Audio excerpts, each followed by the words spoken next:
इतवार के रोज़ यानी कि छुट्टी के दिन सेनेट के दरवाज़े खुलते हैं। सेनेट का इजलास तलब किया जाता है। सेनेट के इजलास में एक इंतहाई अहम बिल पेश किया जाता है और वो बिल डायरेक्ट सेनेट में पेश किया जाता है। उसको जो बाकायदा एक प्रोसीजर है उसके तहत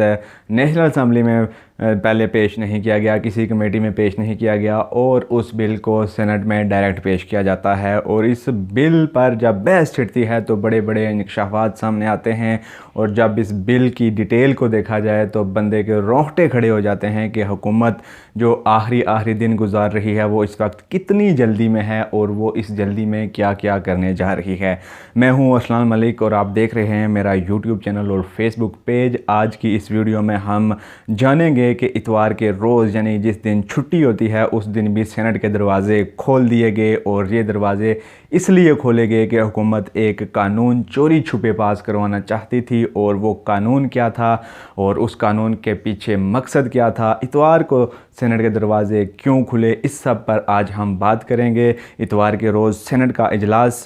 बुलाया गया और एजेंडे के मुताबिक ये लिखा गया था कि जो वफाकी वज़ीर दाखिला सेनेट में एक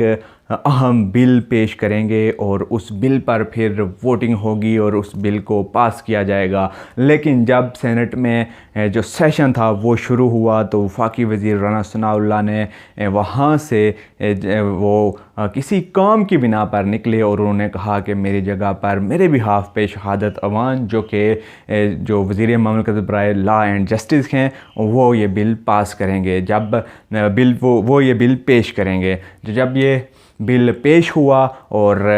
उस पर जब डिस्कशन शुरू हुई, बिल जब सामने आया तो वो बिल था जी prevention of violent extremism bill 2023 यानी कि तदारक इंतहा पसंदी बिल 2023। इसकी कुल 33 क्लास थी और इस बिल में ये लिखा हुआ था कि जो लोग, कोई भी सियासी जमात है, कोई भी मजहबी जमात है, कोई इंडिविजुअल है, वो किसी भी तरीके से अगर एक्सट्रीमिज़म वायलेंट एक्सट्रीमिज़म में इन्वॉल्व है यानी कि अगर वो ख़ुद इन्वॉल्व है या फिर उसने किसी वायलेंट एक्सट्रीमिज़म की हमायत की है या फिर इवन के उसने वायलेंट एक्सट्रीमिज़म के हवाले से कोई बात की है तो उन पर जो सज़ा है उसके जो वो सज़ा याफ्ता लोग होंगे और उन पर 90 दिन से लेके 12 महीनों तक उनको सज़ा दी जाए। और इस बिल में वाज़े तौर पर लिखा हुआ था कि जी कि इन क्राइम में जो लोग इन्वॉल्व पाए जाएंगे उनको 90 दिन से लेके 12 माह तक की कैद की सज़ा सुनाई जाएगी। ताहम ये इस बिल में ये भी था कि जी वो लोग जिन पर ये सज़ा आयद होगी वो हक़ रखेंगे मुकम्मल तौर पर कि वो इसको कहीं पे भी जाकर चैलेंज कर सकें। तो इस बिल के अंदर जो वायलेंट एक्सट्रीमिज़म की डेफिनेशन थी वो इतनी लूज़ थी कि अगर उसको इम्प्लीमेंट किया जाए रोज़मर्रा की जो रिलीजियस और पॉलिटिकल जमातों के जो लीडर्स तकरीर कर रहे होते हैं तो वो उन सब पर इम्प्लीमेंट हो सकती थी। तो इस तरीके का एक ख़तरनाक किस्म का बिल जो कि हम अगर ये कहें कि सिर्फ़ और सिर्फ इस वक्त इलेक्शन से पहले PTI का रास्ता रोकने के लिए, इमरान खान को साइड लाइन करने के लिए पेश किया गया था तो ये बेजा नहीं होगा। ये बिल जब पेश हुआ, इसके क्लासेस सामने आई तो सेनेट के अंदर से ही आवाज़ें उठना शुरू हो गई। सेनेट के उसी सेशन में जो ये रूलिंग पार्टी है PMLN, इसी के सेनेटर की तरफ से इसकी मुखालफत शुरू हो गई। इरफान सिद्दीकी ने इसकी मुखालफत की और भरमला कहा कि ये जो इसमें बात की गई है ये बड़ी डेंजरस है और इसमें आज कोई अगर मखसूस पार्टी फंस रही है तो कल बहुत सारे और लोग भी इसका जो ट्रैप है उसमें फंस सकते हैं। इसी तरीके से जो हुकूमत की इत्तेहादी जमातें थी JUIFA, वहाँ उसकी तरफ से भी इस बिल की मुखालफत की गई क्योंकि रिलीजियस पार्टीज़ जो हैं उस वाले से जो वहाँ पर वायलेंट एक्सट्रीमिज़म की डेफिनेशन दी गई थी और जो लोग सज़ा याफ्ता करार दिए गए थे इस बिल में, उसमें जो रिलीजियस पार्टीज़ थी उनका जो फंसना था वो 100% था क्योंकि उनकी जो ओवरऑल एक स्पीच का तरीक़ाकार होता है और फिर वो जिस तरीके से लोगों को अपने साथ जोड़ते हैं और फिर जिस तरह की स्टेटमेंट्स मुख्तलिफ़ औक़ात में आती हैं ख़ुसूसन रिलीजियस जमातों की जानिब से, तो वो सारे उसमें फंस सकते थे। लेकिन ये जो जाल था ये नून लीग की जानिब से PTI के लिए बिछाने की कोशिश की गई थी तो PTI के सेनेटर ने भी इसकी मुखालफत की और PTI के सेनेटर हुमायूं मोहम्मद ने बाकायदा वहाँ पर खड़े होकर ये कहा जी कि ये जो बिल है ये पीटीआई का रास्ता रोकने के लिए पेश किया गया है। तो इस सब मुखालफत के बावजूद जब शरीन रहमान जो पीपल्स पार्टी की हैं वो जब तकरीर कर रही थी तो उन्होंने ये कहा कि जो बिल है ये नो डाउट कि हम जल्दी में पास कर रहे हैं, लेकिन इस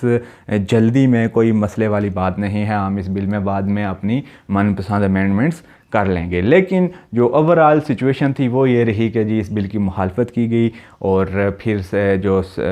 चेयरमैन सेनेट हैं सादिक सिंजरानी, उन्होंने इस बिल को ड्रॉप कर दिया। और इस बिल की मुखालफत की सबसे बड़ी वजह ये थी कि एक तो हुकूमती जमात नून लीग ने इस बिल की तैयारी में अपने जो इत्तेहादी थे उनको कॉन्फिडेंस में नहीं लिया। दूसरा, जब भी कोई बिल तैयार होता है तो वो सेनेट में